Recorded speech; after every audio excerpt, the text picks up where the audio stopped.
गुरुर्ब्रह्मा गुरुर्विष्णु गुरुर्देवो महेश्वरः गुरुः साक्षात्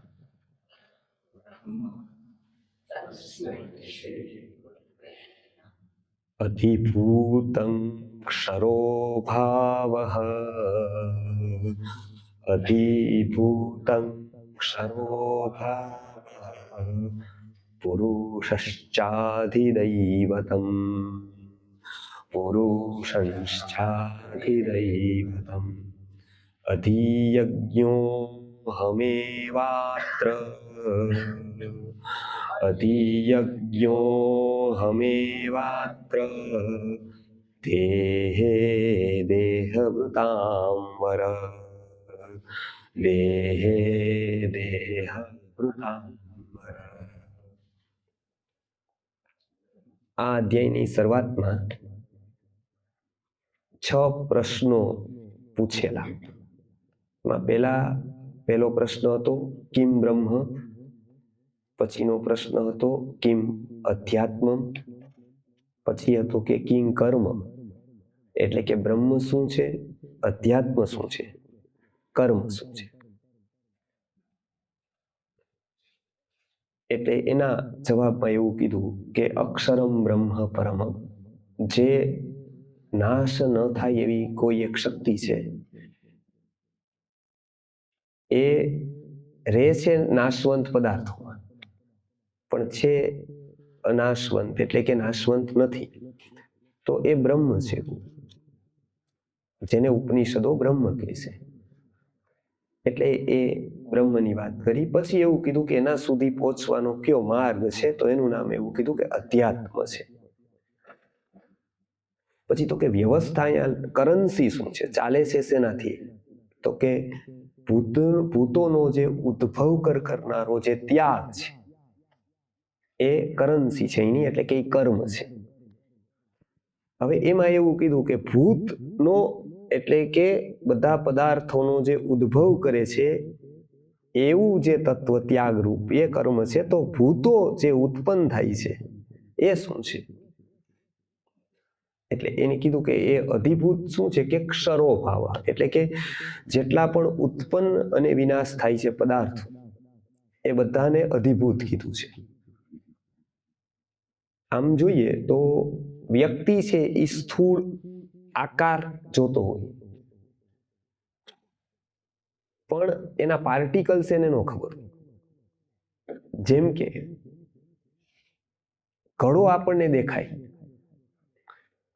પણ એ ઘડો જે બને કેવી રીતે એ આપણને કદાચ ન ખબર હોય, પણ ઘડાનું ખબર હોય. તો એવી ઘણી વસ્તુઓ છે કે ન ખબર હોય. સપોઝ આ બન્યું, કેવી રીતે બન્યું, આની શું પ્રોસેસ છે, પણ બને બધું શેનાથી, તો કે કોઈના કોઈ પાર્ટિકલ્સથી. તો એ 5 મહાભૂતોની વાત કરવામાં આવી કે જે આપણે રોજબરોજના જીવનમાં જેનો ઉપયોગ કરીએ છીએ. એ સૌથી પ્રથમ આપણે એને પંચ મહાભૂત કહીએ છીએ. એમાં પૃથ્વી, જલ, તેજ, વાયુ અને આકાશ, આ 5 આ જ ક્રમમાં છે. કેમ, તો કે આકાશ એટલે ઉપરવાળું નહીં, પણ આપણી વચ્ચેની જે જગ્યા છે એને આકાશ કહેવાય છે, સ્પેસ. આપણા કાનમાં સ્પેસ છે એટલે સાંભળી શકીએ છીએ, આપણી વચ્ચે સ્પેસ છે એટલે જોઈ શકીએ છીએ. સાંખ્ય દર્શન કહે છે કે અતિ નજીકનું દેખાય નહીં. આપણું કણું આપણી આંખમાં કણું પડે એ આપણને ન દેખાય, કેમ કે અતિ નજીક છે. પુસ્તક અહીંયા રાખો દૂર તો દેખાય, પણ અહીંયા જ સાવ લગાડી દઈએ તો ન દેખાય, કેમ કે અતિ નજીક છે. વચ્ચે આકાશ જોઈએ, એટલે કે સ્પેસ જોઈએ. એ સ્પેસ છે ને આકાશ છે. આપણી વચ્ચેની જે સ્પેસ છે એને અવકાશ કહેવાય છે, જગ્યા કહેવાય છે, ઉપરનું સ્પેસ નહીં.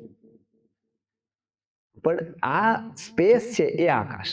પછી ધીમે ધીમે આપણે વાદળાઓના આકાશ કહેવાનું, કે આપણે આકાશમાં પતંગ ઉડે તો આપણે વાદળા છે, આકાશ તો આ જ બધું છે. ત્યાં કોઈ આકાશ અહીંયા જેવું જ છે, પણ વચ્ચે વાદળા છે, એને લોકો છોકરાઓ આકાશ કહે છે કે એ આકાશ છે. એ આકાશ એટલે વચ્ચેનું. અને જગતમાં એવું છે કે જેની સૌથી વધારે જરૂર છે એ સૌથી વધારે છે, જેની સૌથી ઓછી જરૂર છે એ સૌથી ઓછું છે એ પદાર્થનો નિયમ છે. ચેતનાનો નિયમ ઉલટો છે. પદાર્થનો નિયમ શું છે? તો કે જેની સૌથી વધારે જરૂર ને એ સૌથી વધારે માત્રામાં છે. અવકાશની સૌથી વધારે જરૂર પડે. આપણી વચ્ચે સ્પેસ ન હોય તો આપણે શ્વાસ જ ન લઈ શકીએ. એના માટે પણ સ્પેસ જોઈએ. આટલા લોકો આમાં આટલા જ હોલમાં 15-20 હજાર લોકો ભેગા થઈ જાય તો શું થાય? સ્પેસ ન રહે એટલે બરાબર જોઈ ન શકીએ, શ્વાસ પણ ન લઈ શકીએ. એટલે સૌથી વધારે શું છે? તો કે સ્પેસ છે. કેમ કે સૌથી વધારે જરૂરી છે. સ્પેસ કરતા ઓછો જરૂરી શું છે? તો કે વાયુ છે. એટલે એનાથી ઓછી જગ્યામાં છે. વાયુ કરતા ઓછું જરૂરી શું છે? તો કે તેજ છે. એટલે એનીથી ઓછી જગ્યામાં છે. એનાથી ઓછું જરૂરી પાણી છે. એટલે એનાથી ઓછી જગ્યામાં છે. ને એનાથી ઓછી જરૂરી પૃથ્વી છે. એટલે એનાથી ઓછી જગ્યામાં છે. આ 5 મહાભૂતોથી આખું વિશ્વ બને છે. એને શું કહેવાય છે? તો કે અધિભૂત, જે ઉત્પન્ન થાય છે અને વિનાશ થાય છે. આપણને આજે કાલે ઘડો લાગતો હતો, કાલે વાસણ લાગતું હતું, એ નાશ નથી થતું. માત્ર શું થાય છે કે બધા પરમાણુઓ ભેગા થયા હતા, એને એક આકાર બનાવ્યો અને પછી એ તૂટી ગયું ત્યારે શું થયું ખબર છે? કે વિખાઈ. જેવી રીતે ઢગલો કરે બાળક અને પછી કોઈ એક બીજું બાળક આવીને આવી રીતે એને લાત મારી દે તો ઢગલો વિખાઈ જાય. ત્યારે એ શું કર્યું હતું? એને ક્યાંક ઢગલો કર્યો તો એમાં કાંઈ વિખાણું નહીં, એટલે એમાં કાંઈ નાશ ન થયું. જો એમાં કાંઈ નાશ ન થયું, એને પાટું માર્યું તો તૂટ્યું શું? કાંઈ નહીં. એ બધું જે એક જગ્યાએ આમ હતું એ બધું વિખેરાઈ. બસ આપણે ઘડો પણ એવી જ રીતે છે, આ પણ એવી રીતે, માઇક પણ એવી રીતે, ટીપાઈ પણ એવી રીતે, બધું જ એવી રીતે. એ શું થાય છે કે તૂટે એટલે શું થાય છે? કે વિખેરાઈ જાય છે. એ ક્યાંય નાશ નથી પામતું. એટલે ભગવદ્ ગીતામાં શું કીધું? નાસતો વિદ્યતે ભાવ, ના ભાવો વિદ્યતે સતઃ. કે એનો નાશ તો આ લોકો કહે કે આ પૂરું થઈ ગયું, અમારું તૂટી ગયું, આ તૂટી ગયું. તૂટે શું? તૂટી ગયું એટલે અલગ થઈ ગયા પરમાણુઓ. જે એકત્રિત આપણે સરસ શેપ લીધો હતો એ બગડી ગયું. એટલે આપણે કંઈક હવે એ પૂરું થઈ ગયું, એની કિંમત ગઈ. કેમ કે અહીંયા બધી કિંમત શેપથી છે, અહીંયા આકારથી છે, કેમ કે એ લાગે સારું. એટલે અહીંયા કીધું કે જેટલું ઉત્પન્ન અને વિનાશ થાય છે એ શું છે? તો કે અધિભૂત છે. એમાં ઊંડો ઉતરે જે વ્યક્તિ એ એક સુધી પહોંચે છે, એ શક્તિ સુધી પહોંચી જાય છે. એને આપણે વૈજ્ઞાનિક કહીએ. સામાન્ય રીતે બધાએ જોયું હતું આ બધું જ. સફરજન ઉપરથી નીચે આવે બધા જોવે, પણ એની પાછળ કઈ શક્તિ કામ કરે, કયો રૂલ કામ કરે એ કોઈને ન ખબર પડે. એ એકને ખબર પડે તો એ ન્યુટ્રન થાય, એ વૈજ્ઞાનિક થાય, એ અધિદેવ સુધી પહોંચે, એ શક્તિને જાણે. એ જાણે એટલે પદાર્થગત ક્રાંતિ થાય, ઇન્ડસ્ટ્રીયલ ડેવલપમેન્ટ થાય. એ આ નથી કરતા. એક વ્યક્તિ કરે ને આ એનો ઉપયોગ કરે. મશીન બનાવે છે ગ્રેવિટેશન નો ખબર હોય, એ કોક ન્યુટ્રને શોધ્યું હોય, એના પછી લાખો લોકો મશીન બનાવે, પણ મશીન બનાવવા વાળો ગ્રેવિટેશન નો શોધી શકે.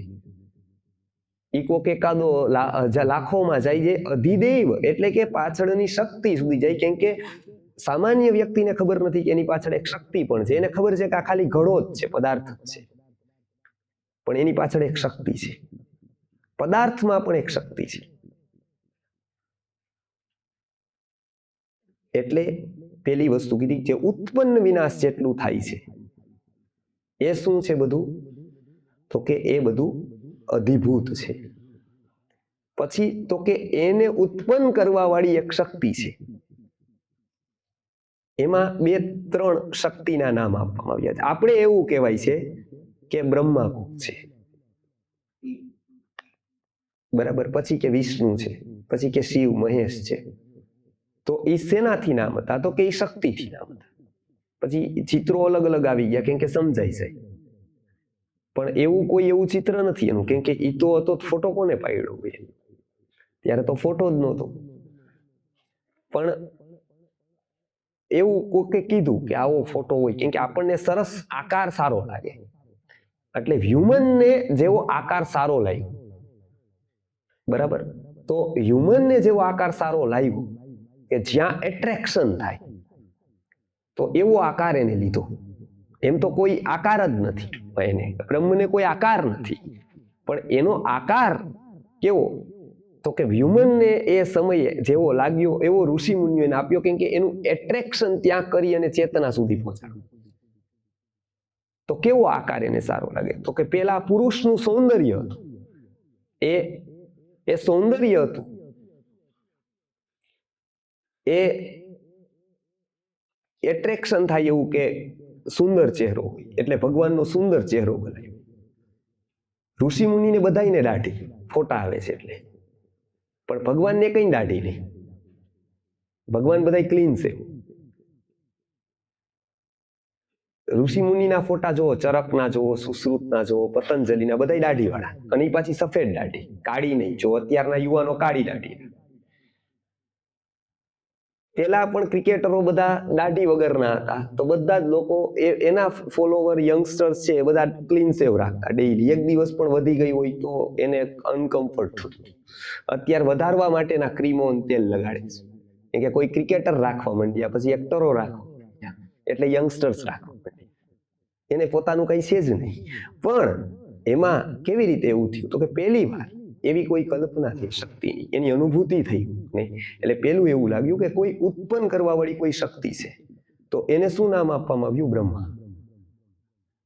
એ ક્રિએટર. ગોડમાં જે છે ને, જનરેટર, ઓપરેટર એન્ડ ડિસ્ટ્રોયર.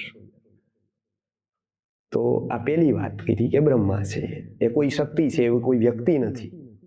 તો એને કે અહીંયા શું કીધું, તો કે અધિદેવ. વેદાંતમાં એને હિરણ્યગર્ભ કહેવાય છે, પ્રજાપતિ કહેવાય છે આયુર્વેદમાં એને. એ અહીંયા અધિદેવ કીધું કે એ કોઈક શક્તિ છે. એના સુધી વ્યક્તિ જ્યારે પહોંચે છે, વૈજ્ઞાનિક પહોંચી જાય છે, તો એ પદાર્થગત ક્રાંતિ થાય છે, પદાર્થની શક્તિને બહાર કાઢે છે. ત્યારે પદાર્થ અગણિત શક્તિવાળો થઈ જાય છે. એટલે અહીંયા કીધું પંચમહાભૂતો ઉત્પન્ન વિનાશ થાય છે, અધિભૂત છે. અધિદૈવ કોણ છે, તો કે એને ચલાવવા વાળી શક્તિ છે એ અધિદૈવ છે. હવે પછી કહે છે કે અધિયજ્ઞ શું છે, તો કે અધિયજ્ઞો અહમેવાત્ર દેહે દેહ ભૃતાંબર. એ કે અધિયજ્ઞ છે એ જનરેટ કરવા વાળી શક્તિ છે ને, એ ખાસ ચેતનગત શક્તિ છે. ઓલી જળગત હતી, ઓલી પદાર્થમાં રહેવા વાળી હતી, આ અહીંયા રહેવા છે. એટલે ઉપનિષદોએ એવું માન્યું કે આપણી અંદર એ જ પરમાત્માની શક્તિ છે. એટલે ઉપનિષદમાં, ગીતામાં તમે વાંચશો તો સર્વસ્ય ચાહમ હૃદિ સન્નિવિષ્ટો એવું કહેવાય કે આપણામાં ભગવાન છે. પછી શું થયું કે ક્રિશ્ચિયાનિટી આવી, પછી ઇસ્લામ આવ્યો, સૂફી આવ્યા, એ બધા આવ્યા ને, અને પછી પિક્ચરો આવ્યા. એટલે આપણે ત્યાં એક રૂઢ એવું થઈ ગયું ઉપરવાળા. કોઈ ભારતીય સંસ્કૃતિના વેદમાં, આયુર્વેદમાં, ઉપનિષદોમાં ઉપરવાલાનું વર્ણન નથી. એ કોઈ ઉપરવાલા હે નહીં, કે ઉપર કોઈ છે જ નહીં. તો આપણે બધા જ બોલવા માંડ્યા કે ઉપરવાળો જાણે છે. પિક્ચરોમાં આવવા માંડ્યા કે ઉપરવાલા પાસા ફેંકે, નીચે ચલતે દાવ, કે ઉપરવાલા સબ કર રહા હે. ઉપર કોઈ છે જ નહીં. ઉપર એવું ક્યાં કાંઈ છે? ઉપર હોય તો નીચે નથી. શું? તો આસપાસ નથી. તો આસપાસ આકાશમાં ને અંતરમાં આભાસ, ઘાસચારાની પાસ પણ વિશ્વપતિનો વાસ. નરસિંહ મહેતા શું કહે છે કે આસપાસ આકાશમાં ને અંતરમાં આભાસ, ઘાસચાસની પાસ પણ વિશ્વપતિનો વાસ. એ એવું કહે છે કે અણુ અણુમાં તારો વાસ, પરમાણુમાં તારો પ્રકાશ. એ તો સર્વત્ર છે. એ બ્રહ્મની હોય કલ્પના તો જ એ સર્વત્ર હોઈ શકે. કોઈ ઈસુ સર્વત્ર નથી એવી ત્યાં કલ્પના નથી. કોઈ અલ્લાહ, કોઈ પૈગંબર સર્વત્ર છે એવી નથી, એ ઉપર છે. પણ ઉપનિષદમાં એવું કીધું કે એ સર્વત્ર છે, એ ઉપર નથી, નીચે છે, આસપાસ બધે જ છે. તો એ ચૈતન્યની વાત અહીંયા કીધી કે અધિયજ્ઞ શું છે, તો કે અંતર રહેવા વાળી શક્તિ ચૈતન્ય છે, એને અધિયજ્ઞ કહેવાય છે. એટલે બે વસ્તુ થાય છે. એક તો કે પદાર્થ ઉપર જે કામ કરે છે એ શું પ્રાપ્ત કરે છે, તો કે પદાર્થ ઉપર જે કામ કરે એને સિદ્ધિ કહેવાય. આપણે એમ કહીએ કે આ સિદ્ધિ હાંસલ કરી, આટલા મેડલ લીધા, આટલા માર્ક લીધા, એને સિદ્ધિ કહેવાય. પદાર્થ ઉપર જે કામ કરી અને મેળવે કંઈક એવું ડિસ્કવર કરે એને શું કહેવાય? સિદ્ધિ. પાતંજલ યોગ દર્શનમાં આવી સિદ્ધિઓનું વર્ણન છે કે વ્યક્તિ અધ્યાત્મ માર્ગમાં આગળ વધે તો એને કેટલીક પદાર્થગત સિદ્ધિ ખબર, પદાર્થગત સિદ્ધિ આવે. વૈજ્ઞાનિક એ સિદ્ધિમાં જીવન પૂરું કરે. એનું લક્ષ્ય હોય કે મિસાઇલ બનાવી, એનું લક્ષ્ય હોય કે કંઈક સ્પેસમાં જવું, એનું કંઈક લક્ષ્ય હોય, એમાં એનું પૂરું થઈ જાય. ઋષિ છે એ પદાર્થગત સિદ્ધિને લક્ષ્ય ન માને, સાધન માને. એટલે રામકૃષ્ણ પરમહંસ નદી કિનારે ઉભા હતા, બહુ પ્રસિદ્ધ, લોકો એની પાસે સત્સંગ કરવા આવે. તાપસ વ્યક્તિ એ ત્યાં કે ક્યારના ઉભા છો, અહીંયા કેમ ઉભા છો? તો નાવિકની રાહ જોઉં છું, નૌકાવાળાની રાહ જોઉં છું, મારે સામે કિનારે જવું છે.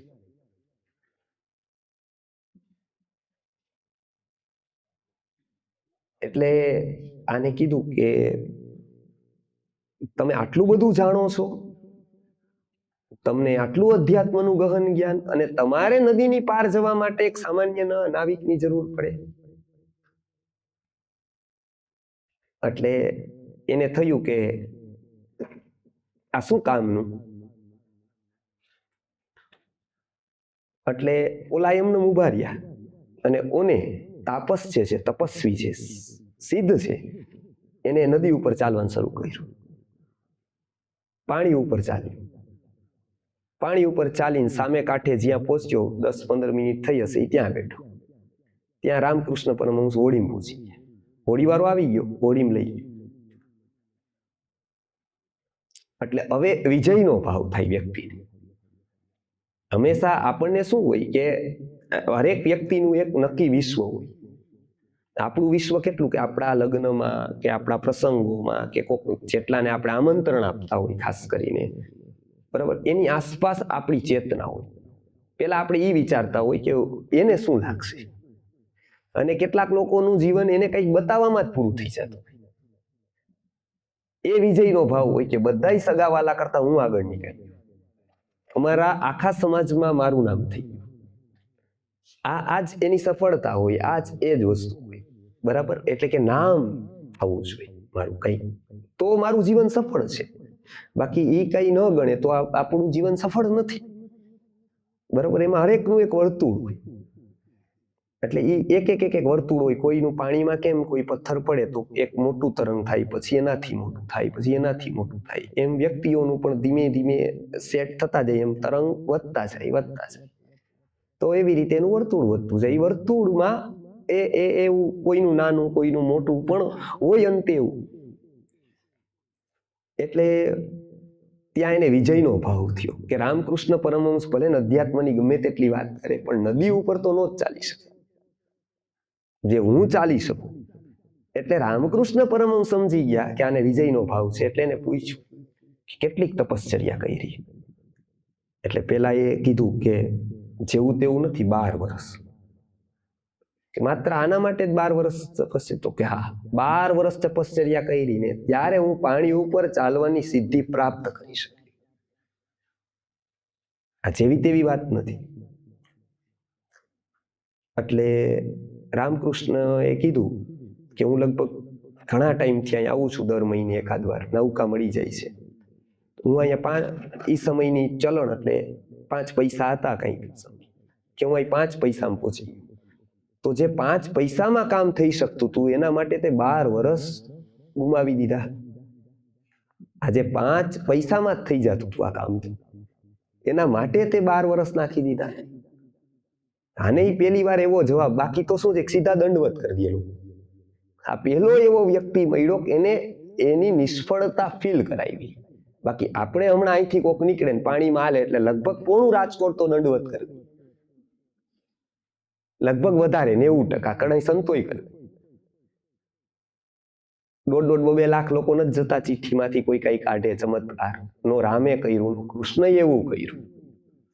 કોઈ રસ્તો એવા કોઈ અવતારોએ ન લીધો, કોઈ તત્વજ્ઞાનીએ ન લીધો, છતાંય કોકે લીધો ને લોકોને એમ થાય કે આ શોર્ટકટ છે, આમાં સારું મારું કેન્સર મટી જાય. બસ વ્યક્તિના પતનની શરૂઆત અહીંથી થાય. અહીંથી એ અધ્યાત્મની પેરેલલ એક ચમત્કારની દુનિયા ચાલુ થાય. એ નિષ્ક્રિય માનસ તૈયાર કરે વ્યક્તિનું, એ વ્યક્તિને કર્મ વ્યવસ્થા ઉપરની વિશ્વાસ ઉડાડે.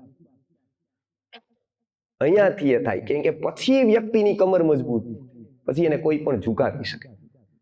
નકર ઋષિએ રસ્તો લે. એકનાથ પોતે ત્યાં તીર્થયાત્રા કરીને આવતા હતા, એનું જળ હતું, પાણી હતું, એક એની સાથે સંત, એને એ પાણી લીધું ને એક ગધેડું મરી ગયું. તો એવું હતું કે એનામાં ઘણી વસ્તુ ચમત્કારિક જળ હતું, તો એને પીવડાવ્યું, પાછું જીવતું કર્યું. ક્યાંક એવું થઈ ગયું કે આ હું કરું તો આટલા બધા લોકો મને માનવા માંડે, બધા ભેગા થયા હતા લોકો, એને પ્રયોગ કર્યો અને સાચે ગધેડું જીવતું થયું. ગધેડું જીવતું થયું પછી ગધેડા જેવા જ માણસો છે લગભગ બધા, એટલે ત્યાં ટોળું થઈ ગયું આખે આખું. પછી તો જે પ્રચાર થયો, જે લોકોએ એની આખું તો રાત પડે ત્યાં ગામના ગામ આવવા માંડે કે અમારે હમણાં કાલે જ દીકરો મરી ગયો છે, કાલે જ દીકરી, એને જીવતો કરી દો, હવે અમે તમારા શરણે, હવે તમે જ બધું છો, હવે તમને મૂકવા નથી, એમ કરીને બહાર બધા બેહી ગયા. હવે નો બહાર જઈ શકે ઈ, કેમ કે સૌથી પહેલા જેને પ્રસિદ્ધિ કે ખ્યાતિ મળી નથી ને, એને એમ થાય કે ઓહ આ કેટલા બધા લોકો માને, એ બહુ સુખી હોય. પણ દુઃખી એ જ હોય, એ શાકભાજીની થેલી લઈને ન નીકળી શકે. હવે બાર રિક્ષાવાળા સાથે બાર્ગેનિંગ ન કરી શકે. એનું જીવન હવે વ્યક્તિ કેન્દ્રિત થતું જાય. લોકોને શું લાગશે, હવે લોકો શું વિચારશે મારા ઉપર, ઈ વધારે થાય. હું શું કરું, હું શું થાય મારે, એ એવું બધું બહુ ઓછું થાય. હવે એ લોક કેન્દ્રિત ત્યાંથી હવે લોકો છોડે નહીં. આ ગામથી ઓલા ગામ જાય તો 200-500 જણા, 1000 જણા ભેગા થાય, એકનાથની જગ્યાએ રહી જાય, ભાગવત જ કરે છે, પણ એનામાં લોકોને રસ ન હોય. પણ હવે એને એકનાથ પાસે આવ્યા અને એને પૂછ્યું કે હવે હું શું કરું, આ લોકો કઈ મૂકતા નથી મને, હું સવાર ઉઠું એ ભેગા બધા તૈયાર હોય 500-1000 જણા. એટલે કે એને લાગે છે કે તમારામાં રસ છે એવું તમને લાગે છે, હજી એવી ભ્રાંતિ? તો કે ના ના, રસ ચમત્કારમાં જ છે. પછી હું ના પાડી દઉં, ગાળોઈ દે બહાર જઈને કે આપણું કઈ કરતા નથી સાવ. એટલે કે તમારામાં તો રસ નથી, પાકું? હવે મને રસ્તો બતાવો. તો કે એક જ રસ્તો છે, એવું તમને છેક સુધી ક્યાંય છોડશે નહીં. હવે તમારે સાચું હોય ને તો આવો દાખલો બેસાડો, તમે જલ સમાધિ લઈ લ્યો, પૂરું. એ તમારે કરવાની જ જરૂર નહોતી. પહેલું જ જે કર્યું ને તમે ખોટું કરી દો. હવે લોકો તમને મૂકે જ નહીં. હવે તમે કદાચ હિમાલયમાં વયા જાઓ, ન્યાય પાછળ લોકો આવી જશે, ત્યાંથી શોધી લેશે તમને, કહેશે કે હવે ચમત્કાર કરો. હવે તમે એની ઉપેક્ષા કરશો તો એ દુઃખી થશે. હવે બે રસ્તા છે, કાં જલ સમાધિ, કાં ક્યાંક વયા જાવ અજ્ઞાતમાં, કે હવે પછી તમારે અહીંયા આવવાનું જ નથી. બે રસ્તા છે. એવું કહેવાય છે કે બુદ્ધિમાન છે ને એને ઈશારો કાફી હોય. એ સમજવું હોય વ્યક્તિ, ભૂલ થઈ જાય પણ એ સમજવું હોય. એને એ જ સમયે રાત્રે 3 વાગે સ્થળ છોડી દીધું. એની મોટી કારકિર્દી હતી એકનાથ સાથે, એને ઘણું બધું કરવું હતું, પણ એ પૂરું થઈ ગયું. પછી એનું ત્યાં પૂર્ણ વિરામ થઈ ગયું. ક્યાં ગયા કઈ ખબર જ નથી, કોઈને કહેવાનું જ નથી. હવે પૂરું થઈ ગયું, ત્યાં જ એન્ડ કરો. હવે ક્યાંક સાધના કરવા હોય, ક્યાંક હોય, કોઈ લોકોને દેખાય એવું કઈ કરે. નકર હવે એ પૂરું થઈ ગયું. હવે લોકો એકવાર જોઈ ગયા હતા ને આવું કરતા, ને એને અનુભૂતિ થઈ ગઈ કે તું માણસને મરેલાને જીવતો કરી શકે. હવે તારી પાસે કોણ નહીં આવે વિચાર, જગતના સમ્રાટો તારા પગમાં આવે. કેમ કે અંતે મૃત્યુથી તો બધા ડરે છે, અને જે વિચાર જીવનભર જેને મૃત્યુનો નથી કર્યો ને ખાસ ડરે છે. કેમ કે એને છે કે હવે 2-5 વર્ષ મળે ને તો હવે કંઈક કરી દઉં. અત્યાર સુધી તો મેં ફેક્ટરી કરી, અત્યાર સુધી તો મેં ખ્યાતિ પ્રાપ્ત કરી, અત્યાર સુધી પદ લીધા, 2 વર્ષ મળે તો હવે કંઈક જોઈ લઉં ગીતાને. પણ એવા કોઈને મળતા નથી. 2 સેકન્ડ કોઈને પછીની નથી. વધારાનો ટાઈમ પછી કુદરત કોઈને આપતી નથી. મહાવીર નિર્માણ થયું ત્યારે ભસ્મ ગ્રહ હતો, આકાશ અવકાશમાં. જ્યોતિષીએ કીધું કે જો તમારું આયુષ્ય 2 મિનિટ સુધી લંબાવી દેવામાં આવે તો ભસ્મગ્રહ ઉતરી જશે, તો તમારું શાસન હજી હજારો વર્ષ ચાલશે, અને નહીતર પછી તમે સ્થાપેલી સંસ્થા છે એમાં ભયંકર આપત્તિઓ આવશે. આવું પ્રિડિક્ટ કર્યું. એટલે એને કીધું કે એવું ક્યારેય થયું નથી, એવું ક્યારેય થતું નથી, એવું ક્યારેય થવાનું નથી. કારણ ગમે તેટલી આપત્તિ આવતી એમાં હું કાંઈ ન કરીશ. આટલો સમર્થ હોવા છતાં પણ ત્યાં મારું સામર્થ્ય નથી. કેટલી ઇન્ટેલેક્ચ્યુઅલ મોડેસ્ટી કહેવાય એની. આવું સ્વીકારવું, આવું કેવું કે આમાં મારું સામર્થ્ય નથી, એટલે એ બહુ મોટા સામર્થ્યની વાત છે. કેમ કે એક સ્તર પછી એ વ્યક્તિ સ્વીકારી ન શકે. ગુરુજી પાસે એક વ્યક્તિ ભણીને કથાકાર થયા. ભણી ન શક્યા એટલે કથા, વધારે ન ભણી શક્યા એટલે હવે શું, તો કે કથા કરી શકે. તો કેટલા બધા લોકો આવે એની પાસે. તો કેટલાક લોકો તો પછી હોય કે તમે તો આગળ વધી ગયા. કેમ કે લોકો તો આગળ વધેલા કોને માને? જેની પાસે જાજા લોકો ભેગા થઈ આગળ વધે. ઓછા લોકો ભેગા કરીએ કે પાછળ રહે.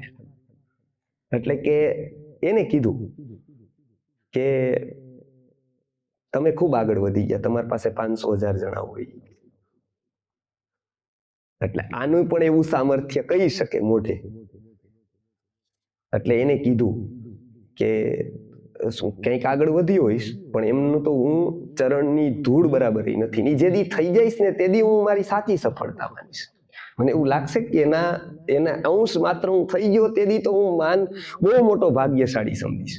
તો કે તો તમારી પાસે આટલા બધા લોકો ને એની પાસે નહીં, તમારા કાંઈક તો છે. એટલે કે ઈ તુજોમાં એકલો. તો કે કા? તો કે મારી પાસે કેવા લોકો આવે છે, કેટલા લોકો આવે છે ને કેવા આવે છે ઈ જો. તો કે તમારી પાસે તો કે બસ આ બધા, એટલે કે તારા જેવા. તો કે હા. તો કે આ તારા જેવા મારી પાસે આવે છે. એની પાસે કે એની પાસે મારા જેવા જાય છે. તો તારા જેવા કેટલા ને મારા જેવા કેટલા? તારા જેવા લાખો કરોડો છે, એમાંથી 1000 જણા જાય છે, અને મારા જેવા ખાલી 100-200 જ છે દુનિયા, એમાંથી 20-25 એની પાસે છે. એટલે કેટલા એ મહત્વનું નથી, કેવા એ ચેતનાનું મહત્વ. અહીંયા શું કીધું કે અધિયજ્ઞ અંતરમાં રહેવા વાળી એક શક્તિ છે જે પરમાત્મા શક્તિ છે. એટલે આપણે શ્લોક બોલતી વખતે પણ શું કહીએ છીએ કે પ્રાણાપાન સમાયુક્ત પચામ્યન્નં ચતુર્વિધમ. એ અંદર બેસીને કોઈ પચાવવા વાળી શક્તિ છે. એ આ આખું જગત ચલાવે છે. એ સૌથી પહેલા શરીર અંતર્ગત જે શક્તિ છે શરીર ચલાવે છે. એવું જો લોકોને સમજાઈ જાય એટલે 50% સંયમ આવી જાય. જેવી રીતે ગાડીમાં સંયમ છે, પેટ્રોલની ગાડીમાં ડીઝલ નથી નાખતો ગમે તેટલો મૂર્ખ અને ગમે તેટલો પૈસા વાળો.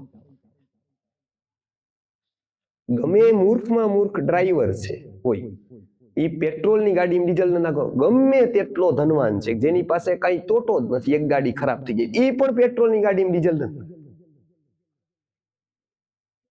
કેમ? તો કે જાગૃતતા છે બે, ટોપ ટુ બોટમ. એક જાગૃતતા છે કે જો હું આ નાખું તો આ એન્જિન બગડી જાય. એ જાગૃતતા આ એન્જિન પ્રત્યે નથી.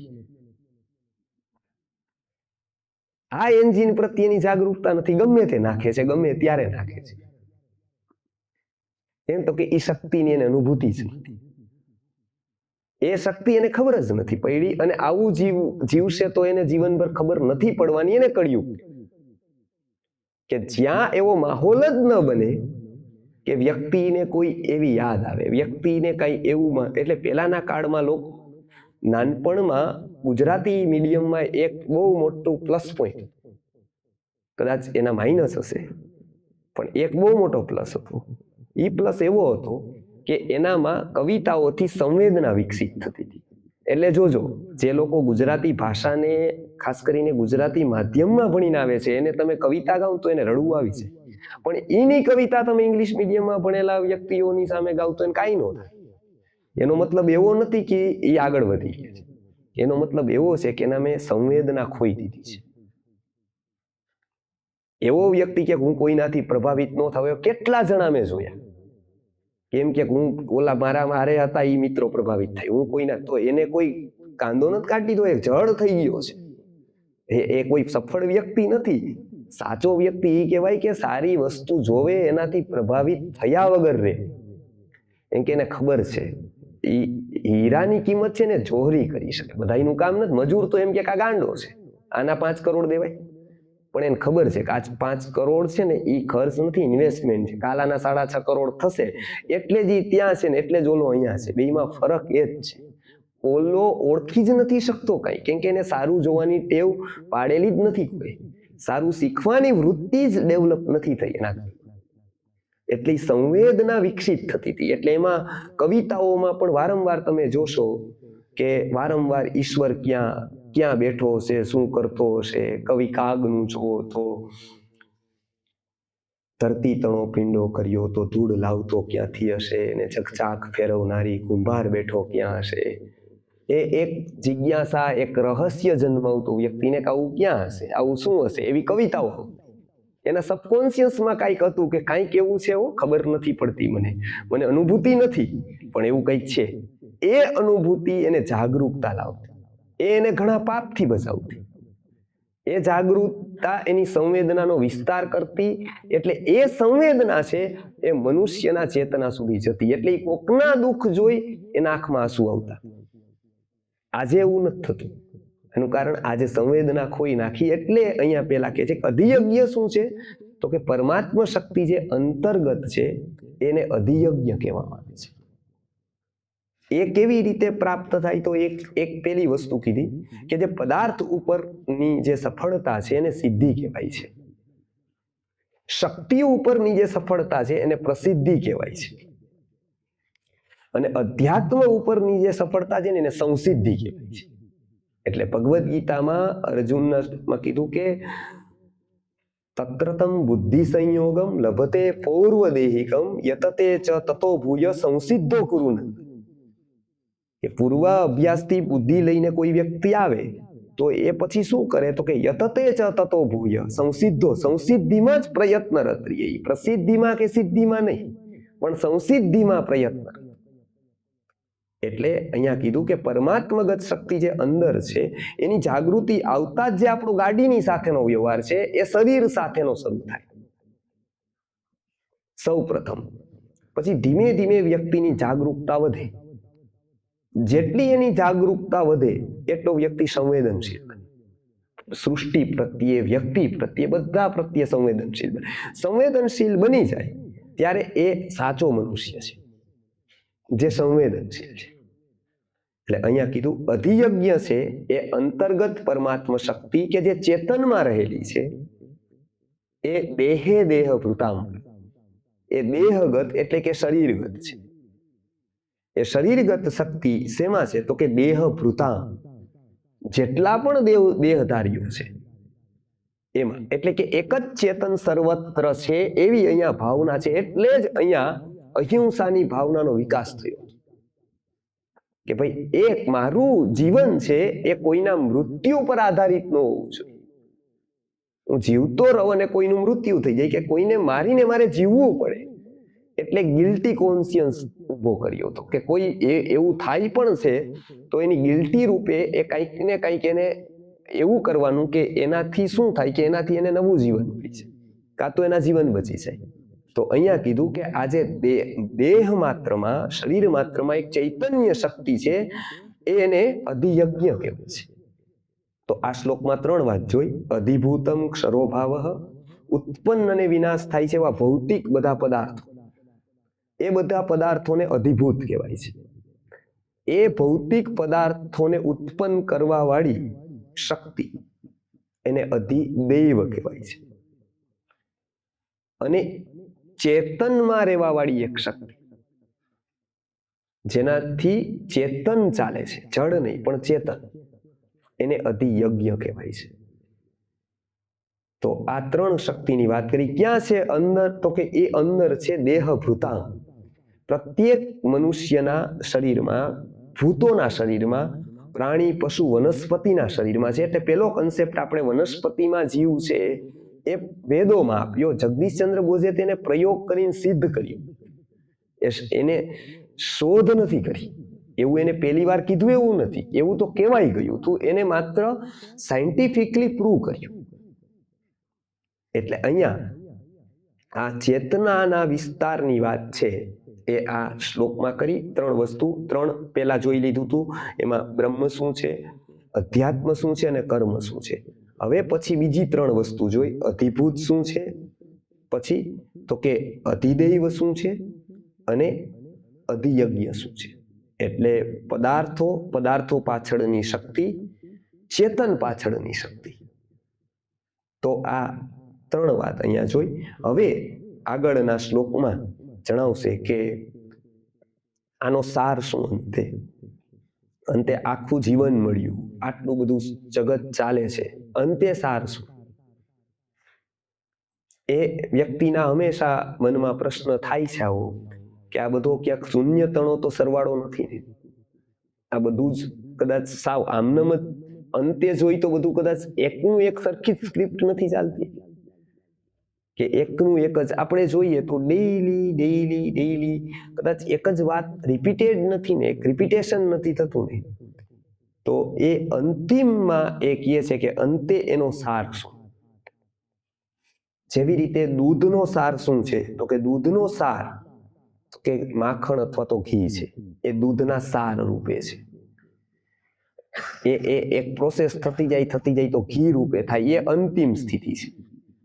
એ એક પદાર્થોમાં થાય, તો પાચનમાં થાય તો વ્યક્તિને ખબર નથી, પણ પદાર્થગત દૂધની પ્રક્રિયા જાણો તો ઘી એનો સાર થઈ જાય, બાકી બધું આવતું જાય જતું જાય, એ સ્થૂળ, એ એક પરમેનન્ટ ફોર્મ થઈ જાય. એવી રીતે મનુષ્ય જીવનનો સાર શું, તો એ આગળના શ્લોકમાં 5મા શ્લોકમાં વાત કરશે કે આ 6 જે વાત કરી તો એને આખા મનુષ્ય જીવનનો સાર શું છે. શું કામ આપણે 500 વીઘા જમીન કરી લીધી, 5 ફેક્ટરી કરી લીધી, 5 દેશોમાં ખ્યાતિ કરી દીધી, સુવર્ણ ચંદ્રકો મેળવી લીધા, સમાજમાં પદ મેળવી લીધું, આ બધી વસ્તુ આપણા જીવનનો સાર ખરો કે? આ ખરો આ જીવનનો સાર? એવું કરે લોકો યાદ રાખે એનાથી, પણ એનાથી પણ શું, એ પણ જીવનનો સાર ખરો? તો કેટલાય સંતો લોકો યાદ નથી રાખતા ને કેટલાય ટેરરિસ્ટ લોકો યાદ જ રાખે છે. તો જીવનનો સાર અંતે શું, તો એનું કન્ક્લુઝનનો શ્લોક આપણે આવતા વખતે જોશું, જેમાં ભગવદ્ ગીતામાં, આયુર્વેદમાં, અધ્યાત્મના ગ્રંથોમાં અને ઉપનિષદોમાં ખાસ કરીને કહેવાયેલું છે કે જીવનનો સાર શું. તો એ સાર રૂપ જે શ્લોક છે એ આપણે 5મો છે એ આપણે આવતા વખતે જોશું.